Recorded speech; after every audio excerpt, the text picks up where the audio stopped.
வாழ்வோம் வாழ்விப்போம். ஞானம் எதுக்கு வேணும்? நம்மளை பற்றி உள்ள விஷயங்கள் எல்லாம் தெரியணும். அதுக்கு மேல் வேண்டாம், ஒரு இன்ச்சு கூட வேண்டாம். உனக்கு சம்பந்தம் இல்லாத விஷயங்களை தலையிடாத. பக்கத்து வீட்டுக்காரனா கூட இருக்கட்டும், இல்ல உன் வீட்டுக்குள்ளேயே ஈவன் தான் அது உன் மனைவியாக இருந்தாலும் குழந்தையாக இருந்தாலும் கூட டோன்ட் டச். அவங்களுக்குள்ள கர்மாவை தொடாத, கிட்ட போகாத. ஏன்னா உன் வாழ்க்கை வாழதான் வந்து நீங்க தான் சேர்ந்து இருக்கிறீங்க. That's all. அவ கர்மா மாத்த முடியுமா? இல்ல உன் கர்மா அவ மாத்த முடியுமா? இல்ல உன் பிள்ளை மாத்துமா? சும்மா கதை பேசுறோம். ஒரு போலித்தனமான வாழ்க்கையில் தான் சுகம் இருக்கிறது. அதான் நான் என்ன சொல்லுவேன்னா, இந்த சுகம் வந்து சொரியறது மாதிரி. கையில இச்சிங் இருந்ததுன்னா நல்லா போட்டு ராய் பாருங்க, சொரிஞ்சு பாருங்க, சுகமா இருக்கும். ஆனா கை எடுத்தா ரத்தமா வடியும். உண்ணா இருக்கும் இல்லையா? அப்ப இது நமக்கு தேவையா? Is it correct? அந்த சுகத்துக்குள்ள உள்ள பெறக்கூடாது. ஐயோ அரிக்குதுன்னு சொல்லணும். அது ஒரு மாதிரி இச்சிங் இருக்கும், சுகம் இருக்கும், ஒரு மாதிரி திக்கா இருக்கும். மாட்டிக்காத. அப்படிதான் உறவுகள்லயே நம்ம இருக்கிறோம். பேசுறது வரை கரெக்ட். அவங்களும் பாருங்க, வேணும்னா சிரிச்சு பேச, வேண்டாம்னா ஒரு உள்குத்து வெளிக்குத்து, long jump, high jump, football, volleyball எல்லாம் விளையாடுவாங்க. ஒன்னும் பண்ண முடியாது, தலையாட்டிக்கிட்டே தான் இருக்கணும். மாட்டியாச்சு, கவுண்டருக்குள்ள இருக்கும். இல்லைன்னா என்ன கேட்பாங்க? நைட்டு சாப்பாடு இருக்குல்ல, ஹோட்டல்ல போய் தின்னு வைக்காம படுத்துப்பாங்க. நிறைய வீட்டுகள்ல ஆம்பளைங்க கொடுக்கக்கூடிய சர்டிபிகேட்டே இதுதான். சார் வாயை துறக்க முடியாது சார், சாப்பிடுறது கூட வாயை திறக்க முடியாது. ஏன்பா? அவ சோறு போட்டா தானே, சோறு போட்டா தானே வாயை திறக்க. என்ன பண்ணிடுவா? படுத்து தூங்கிடுவா. ஆனா தூங்குவாளான்னு பார்த்தா முழிச்சுட்டே கிடப்பா. நம்ம ஆக்ஷன் என்னெல்லாம் நடக்குது, என்னெல்லாம் பண்றோம், பாத்ரூமுக்கு போறோமா, இல்ல கிச்சன்ல போய் பானையில இருந்து தண்ணி எடுத்து குடிச்சிட்டு வரோமா, பார்த்து சிரிச்சுட்டே இருப்பா. படு மோன, நல்லா படு. அப்ப என்ன ரிலேஷன்ஷிப் எங்க இருக்குது? வேணும்னா வேணும், வேண்டாம்னா வேண்டாம். இதான் லைஃப். இது தப்புன்னு சொல்ல முடியாது. அவங்க வாழ்க்கைக்கு அவங்க வந்திருக்காங்க.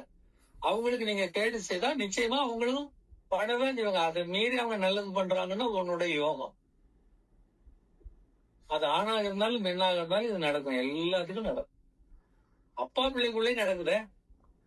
நீங்க அப்பாவை திட்டி பாருங்க. சின்ன பிள்ளை வயசுல வந்து அப்பாவை அடிச்சிருப்பீங்க, திட்டிருப்பீங்க, சந்தோஷமா எடுத்து முத்தம் கொடுப்பார். அவரை பையன் மூஞ்சில ஒரு குத்து கொடுத்துட்டானா, ஓ பாக்ஸிங் தான், நீதான் பெரிய வாரியர்னு சொல்லிட்டு முத்தம் கொடுப்பார்.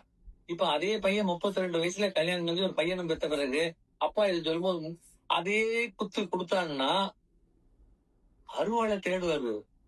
ஏன்னா இப்படி மகனை பிறக்கல, வேண்டவே வேண்டாம் இல்லையா? பாதிக்கப்படுகிறது.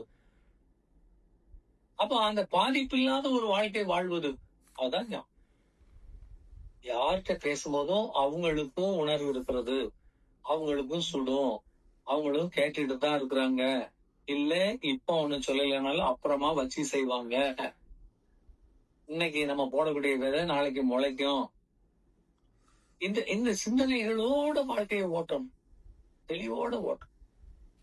அப்போ நம்ம வந்து சாப்பிட்டு படுத்து தூங்கல, ஒரே வீட்டுல இருக்கல, நம்ம சுத்தி வந்துட்டு இருக்கோமே, வெளியே போறோம், காடியில போறோம், ஆபீஸ் போறோம், யூனிவர்சிட்டி போறோம், எல்லாம் போயிட்டு தான் இருக்கிற.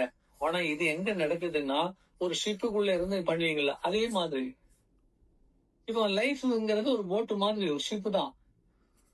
அதுல நீங்க டாப்லயும் ஏறலாம், கீழே ஏறலாம், கேரம் விளையாடலாம், படம் பார்க்கலாம், உள்ளே சைக்கிள் ஓட்டலாம். ஷிப்புக்குள்ளேயே நீங்க என்ன பண்ணலாம்? பேட் விளையாடுறதுக்கெல்லாம் வச்சிருக்காங்க. சோ வெளியில இருக்கிற மாதிரியே இருக்கும், everything is there. But கடலுக்கு நடுவுல அந்த கப்பலுக்குள்ள நீங்க போயிட்டே இருப்பீங்க.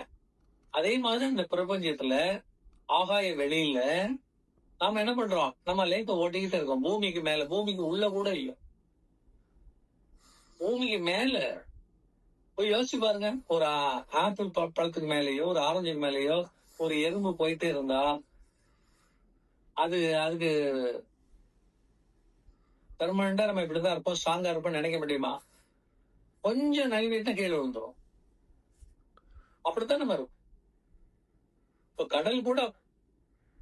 கடல் ஒன்னும் பூமிக்கு உள்ள இல்ல, நம்ம பாக்குறதுக்கு அப்படி தெரியுது. பூமிக்கு மேல தனியா இருக்கும். அது அந்த ஈர்ப்புனால இருக்கும். எல்லாமே ஒரு அதிசயத்தில் அற்புதத்தில் இருக்கிறது.